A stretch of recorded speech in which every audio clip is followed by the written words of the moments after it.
Good morning, everyone. My name is Shambhavi Vishal Kale. I am in class 1 at City Pride School. I feel very happy and proud to be back at my previous school, Glorious Free Primary School. This place is very special to me. I want to thank Jyoti ma'am, Monali miss and Ravina miss for inviting me today. We are here to celebrating Independence Day for all Indians. In August 1947, India became free from British rule.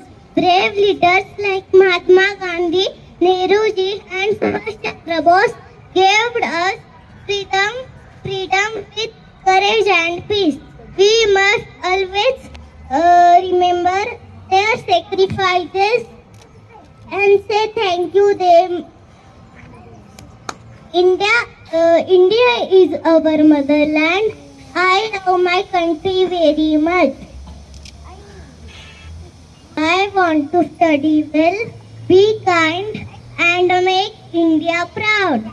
Let us all be good citizens, help each other, and respect our teachers and elders.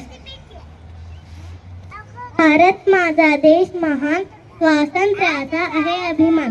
सूर्यधान्य दिले बलिदान, आपण सगळे त्यांचे ऋणी महान. जय हिंद, भारत माता की जय.